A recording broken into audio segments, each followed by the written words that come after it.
welcome. It's time to rest now. This is a quiet tale, slow, simple and peaceful. There are no battles, no adventures, just a gentle walk through quiet places with a very ordinary night. Let your body relax, let your thoughts drift, and let this story carry you softly into sleep. Now, close your eyes and follow Sir Alwyn. One quiet step at a time, once upon a time, in a land that no one remembers clearly and few ever cared to visit, there lived a very unremarkable knight named Sir Alwyn of Mossford. Sir Alwyn was neither brave nor cowardly, neither strong nor weak, neither tall nor short, neither loud nor quiet. He was in most respects perfectly average in all things. He lived in a modest stone cottage just beyond the sleepy village of Grindlewash, nestled between two perfectly forgettable hills and beside a slow-moving stream that made soft, unchanging burbling sounds day and night, year after year, without ever flooding or drying or doing anything of particular note. Each morning, Sir Alwyn would rise just after dawn, not too early, not too late, and go about his routine, which he performed in the same order every day for the last 18 years. First, he would stretch both arms overhead, then to the left, then to the right, always exactly 3 times each. Then he would walk exactly 12 steps to the hearth, light a very small fire with exactly 3 twigs and 1 log, and put on a small kettle of water to boil, which always took the same amount of time. Long enough for him to open the shutters, sweep exactly 2.5 strokes of the broom, and mutter, "Another day," to no one in particular. On this particular day, which was remarkably similar to the previous day and the many days before it, Sir Alwyn decided he might go for a walk. Not a quest, not a battle, just a walk. For he had heard, long ago, from a very old and boring man who once visited Grindlewash to sell spoons, that there was a stone somewhere to the north of the village that was shaped like a turnip. Sir Alwyn didn't particularly like turnips, nor did he have any special interest in stones, but the idea of seeing a stone that was shaped like something else, mildly, vaguely shaped like something else, struck him as just interesting enough to warrant a day's stroll. So he packed a small cloth satchel with some oat biscuits, goats, and a lukewarm bottle of water from the well beside the cottage. He wore his walking boots, the ones with the extra buckle that squeaked faintly with each left step, but never with the right. He closed the door behind him with a firm but unhurried pull, checked it was latched, turned to face the road, which was not a road at all, really, just a worn path of trampled grass, and began his long, slow, entirely uneventful journey. He passed the baker's house, where the smell of overcooked rye lingered in the air as it had done every morning since the baker's apprentice learned how not to burn the loaves, but continued burning them anyway, out of habit. He nodded to the cooper, who was stacking barrels, or perhaps unstacking them, it was impossible to tell, and waved once at old Marnie, who sat in her rocking chair, chewing dandelion stems and muttering softly about the smell of frogs. Sir Alwyn continued northward. The path curved slightly, but not interestingly. It veered just enough to notice, but not enough to call a turn. He passed fields of cabbages, then more fields of slightly smaller cabbages, and then a surprisingly large field with only 1 cabbage in the centre, which no one had ever thought to harvest. He thought about asking someone why, but decided that perhaps it was a family heirloom cabbage, or perhaps a very lazy farmer's experiment. By midday the sky was still mostly grey, though a small patch of blue could be seen if one tilted their head at precisely the right angle and squinted. Sir Alwyn paused on a small stone to eat his oat biscuits. The first biscuit was dry, the second was drier, The third crumbled entirely before reaching his mouth. The fourth had a strange taste of thyme, which he neither liked nor disliked, and the fifth he saved for no particular reason. The cheese was mild, incredibly mild, so mild that one could almost forget it was cheese at all. After chewing slowly, with many pauses to look at a leaf that was stuck to his boot, he continued on. The next hour brought a gentle incline. It was not steep. In fact, it could barely be called an incline at all, more of a suggestion of an incline. The kind of terrain that, were it to be described in a story, readers might skip over it entirely. And yet Sir Alwyn walked it with full attention, pausing occasionally to watch a beetle cross the path or to note the way the grass on the left side of the trail was marginally greener than the grass on the right. Somewhere around mid-afternoon, Sir Alwyn reached a large tree. Not the largest tree in the land, nor the smallest, just large. He considered sitting beneath it, and did so for approximately 11 minutes and 12 seconds, during which time he watched a small bird, possibly a wren, though he wasn't sure, hop from branch to branch and make a noise that sounded like a very tiny sneeze. Eventually he stood again and continued his walk. It was at this point that he encountered a rock. Not the turnip-shaped rock, just a rock. It was about the size of a loaf of bread, grey, and utterly uninteresting. Sir Alwyn stared at it for a moment, then stepped around it. The sun began to set. He hadn't yet found the stone that might look like a turnip, and he wasn't entirely sure he was still heading north. But he reasoned that the stream beside the trail, which may or may not have been the same one from near his cottage, was still flowing gently, which meant that things were likely continuing in the right direction, whatever that meant. He passed another bush, then another. One had berries, though not ripe. Another had thorns, though not sharp. A third had neither berries nor thorns, but a spider web that was both delicate and slightly dusty, as though the spider hadn't used it in a while. Night fell. Slowly, softly, as it always did. He reached a flat patch of grass, lay down, and pulled his cloak around him, chewing the last oat biscuit very slowly. Not because he was hungry, but because there was nothing else to do. He looked at the stars. Some twinkled, some didn't. He wasn't sure which ones were which. He thought, for a moment, that he might dream of turnips, or stones, or turnip-shaped stones. But in the end, he just blinked, slowly, sleepily. The next morning he woke. He sat up. He looked around. He was surrounded by trees. Possibly the same ones, possibly different.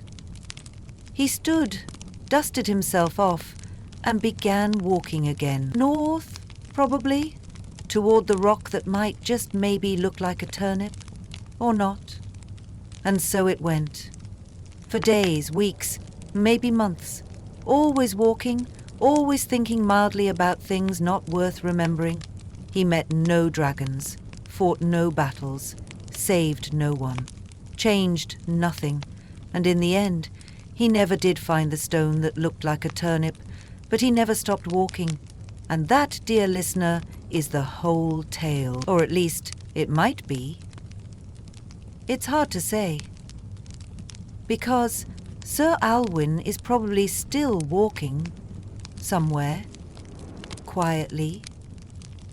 And so Sir Alwyn walked, not with urgency, not with purpose, but with the kind of steady, meandering step that a pebble might take if it could move. Slow, smooth, and altogether forgettable. The morning light was soft, filtered through clouds that had neither shape nor drama, clouds that simply were there, floating above, drifting with no particular intention, much like Sir Alwyn himself. The breeze was barely a whisper. It touched the grass, then left. It nudged a loose strand of Sir Alwyn's hair beneath his helm, which he still wore, though no one could say why, and made a sound not unlike someone thinking about humming, but deciding not to. Before long, he reached a fork in the path. To the left was a trail lined with evenly spaced stones, each about the size of a small melon. To the right, a dirt path bordered by bushes of such neutral appearance that they seemed to neither bloom nor wither, simply existing in a state of perpetual leafiness. Sir Alwyn looked at both paths, then at his boots, then back at the sky. Then, after a full 5 minutes of silent contemplation, during which a beetle made the full journey from one boot to the other, he chose the path to the left. Not because it seemed more promising, but because the stones looked marginally flatter, and his left heel had begun to feel slightly tender, though not quite sore. He walked for some time. The sun was neither high nor low, somewhere in between, lazily inching across the sky like a sheep too full of clover to bother running. Along the path, he passed a fallen log, covered in a modest patch of moss. The moss was not vibrant. It was not dry. It was somewhere in between, soft but not springy, and the kind of green that could be easily forgotten. A single mushroom had sprouted beside it, round, pale, and utterly content to be unnoticed. Sir Elwyn stopped and looked at the mushroom for a time. Then he looked at the log. Then he sat beside both and nibbled at a crust of old bread he found in the bottom of his satchel. The bread was stale, but not too stale, just stale enough to notice. As he sat, he heard a sound, a gentle plop, followed by silence, then another plop. Perhaps a frog, or a fish, or perhaps just water dripping from a leaf into a puddle. Sir Alwyn looked around but did not rise. The sound stopped, or perhaps it had never really started. After a while he stood again, slowly, dusting his knees with the back of one gloved hand. The dust came off in a fine cloud, a cloud of such insignificance that the air hardly noticed it. He resumed walking. The next section of the path passed through a grove of tall, evenly spaced trees. They cast long shadows, but not dark ones. Their leaves rustled faintly, like pages of an old book being turned by someone not particularly interested in reading. Somewhere in the distance, a bird chirped. Once, then stopped. Sir Alwyn nodded, as if in greeting to the silence that followed, and kept walking. A squirrel darted across the path and paused. It looked at him. He looked back. Then, after a moment that felt both too long and too short, the squirrel moved on. By now, the air had begun to smell faintly of earth and wood smoke, the kind of scent that reminds you of things you've never actually done, like living in a forest or baking bread beside a fire. Sir Alwyn passed a stone well, half sunken and ringed with ferns. He peered in. It was dry, or maybe just dark. He tossed in a pebble. No splash, no echo, just nothing. He walked on. Eventually he came to a fence. It wasn't a grand fence, nor a broken one. Just a low wooden rail stretched along the path like an afterthought. A sign was nailed to it, bearing a message so faded by time that it was impossible to read. Sir Alwyn paused, touched the sign. It was warm. He nodded, as if that meant something, then stepped over the fence, though there was also a gap 2 feet to the right, wide enough to walk through, which he noticed only after stepping over. The new path, if one could call it that, was more of a gentle flattening of the earth, winding through low grass and occasional clumps of thistle. He walked and walked. Time passed without shape. The world continued to hum its quiet lullaby of sameness. A small bird flew overhead. Then another. Then none. Sir Alwyn found himself near a pond. It was not particularly large, nor deep. It was the kind of pond that reflected the sky a little too clearly, making it hard to tell where water ended and air began. He sat beside it, letting his fingers trail in the water. It was neither cold nor warm, a perfect, dull in-between. Tiny ripples spread from his fingers. He watched them until they vanished, then made more. It was, he thought, perhaps the most peaceful thing he had done all month. There was a tree nearby, an old one, gnarled and thick. Beneath it, a stone bench, worn smooth by time and weather. He sat there next. A breeze stirred. A leaf fell. It landed in his lap. He did not move it. By now the sky had begun to change again. Evening crept in with soft feet, the light dimming just enough to make the pond look like it was thinking about going to sleep. Sir Alwyn sighed, not sadly, not happily, just a sigh for the sake of sighing. Then he stood, stretched his arms, left first, then right, as was his habit, and began the slow walk back. Back where? He wasn't sure. Perhaps to his cottage, perhaps to the turnip stone, perhaps just forward until forward became behind. He walked past the same things, or similar things. A tree, a bush, a rock, or perhaps different versions of the same things. He didn't mind. His feet moved. The world moved with them. In a dance as old as rain and twice as quiet. And as night truly fell, soft and deep and long, Sir Alwyn continued walking, eyes half-lidded, thoughts drifting like smoke, with each step slower than the last, until there was no difference between the trail ahead and the one behind, and everything faded into one endless stretch of gentle, dreamless sleep. And so, as Sir Alwyn walked, the night slowly unwound itself around him like an old shawl, gentle, worn, familiar. The stars above blinked softly, not in any hurry, not drawing attention to themselves. They simply were, and beneath them Sir Alwyn walked.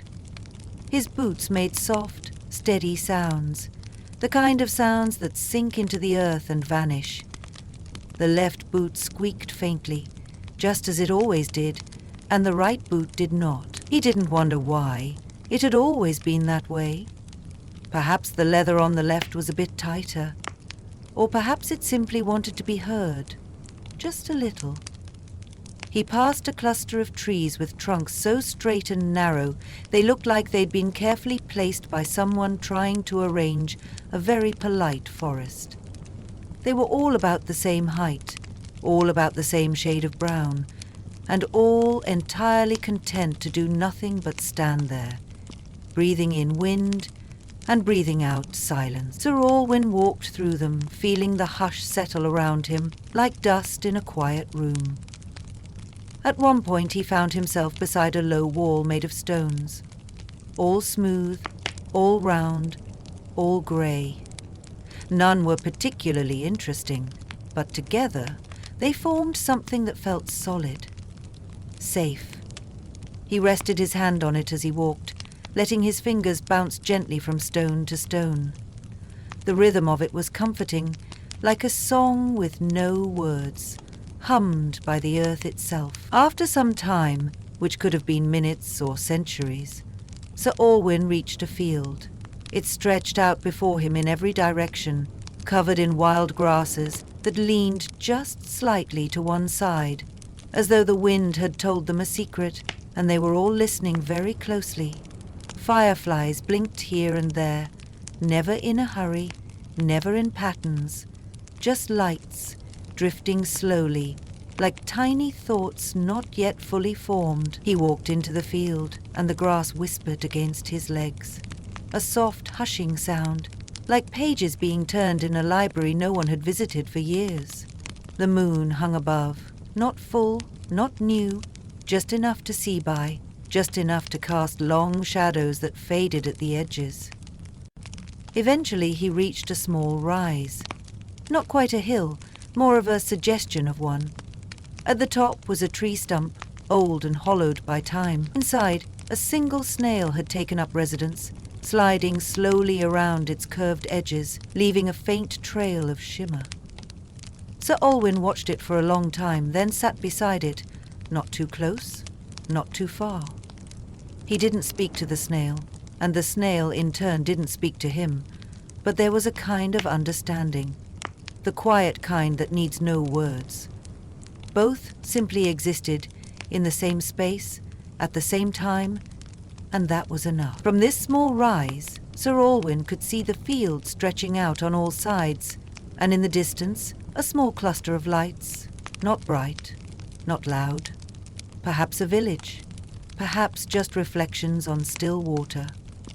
He thought about going there, then thought about staying, then stopped thinking altogether and simply sat.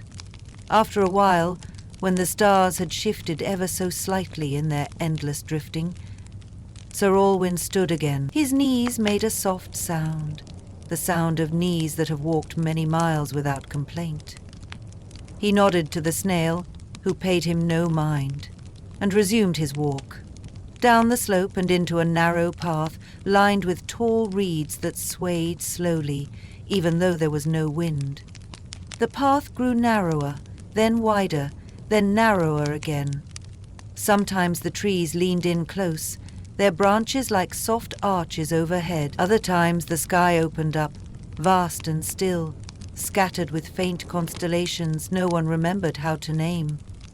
He passed a wooden gate, half open, half closed. He didn't bother to decide which. He simply stepped through it, as though it had always been waiting just for him. Beyond the gate was a clearing, and in the center of the clearing, a large, flat rock, just big enough to lie on. He didn't, but he thought about it. Instead, he sat on the grass and listened. Not for anything in particular, just to listen. And what he heard was the sound of nothing. The best kind of nothing, the kind that fills you up without saying a word. There were moments, long, quiet moments, where time seemed to forget itself, where Sir Olwyn's steps became part of the ground, where his thoughts drifted like clouds with nowhere to go. He found a bridge, small, made of planks. Some wobbled a little, but none broke. Beneath it, a stream flowed, slow and steady, the same kind of stream he'd grown up beside. Or maybe it was that stream, following him gently, always just nearby. He knelt and cupped water in his hands. It tasted like memory, clean, soft, and just faintly sweet.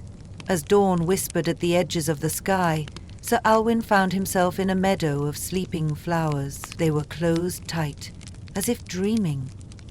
He walked through them with careful steps, not wanting to wake them. The scent in the air was faint, like lavender and something else, something he couldn't name. When the sun rose, it did so slowly, without fanfare. The light spread gently, touching tree trunks and dewdrops and the tips of grasses. It did not demand to be seen, it simply arrived when you stopped looking for it. Sir Alwyn yawned, not out of tiredness exactly, just out of rhythm, the same way the wind yawned through the leaves and the grass yawned under the light.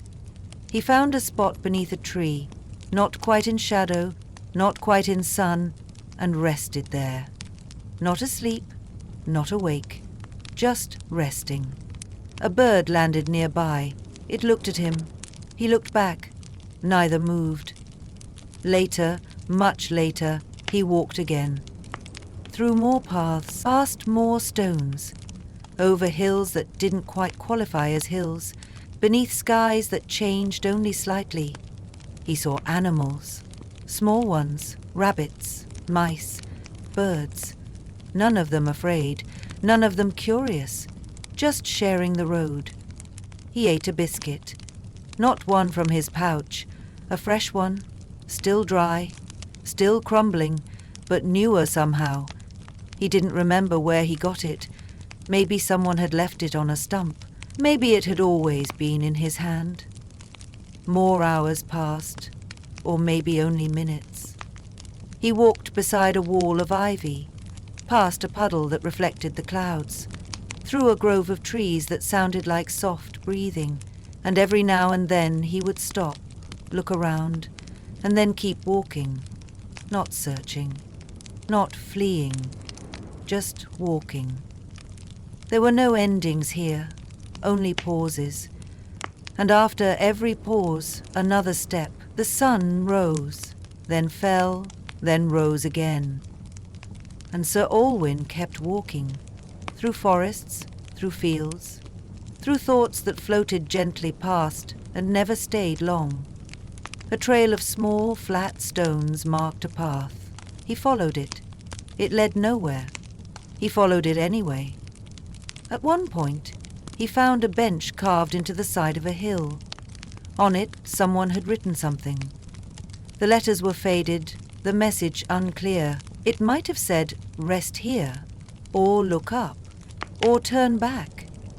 He did none of those things. He sat for a while, then walked on. The sky grew dim again. Night rolled in like a blanket being drawn over the world. Sir Alwyn walked slower now, not because he was tired, but because the world was slowing with him. Together, they moved through the twilight. He passed a lantern hanging from a tree. It wasn't lit, but it felt warm. He nodded to it, then kept going. His thoughts softened, became quieter, shorter. Just images now, of water, of sky, of a stone that looked perhaps like a turnip, or didn't.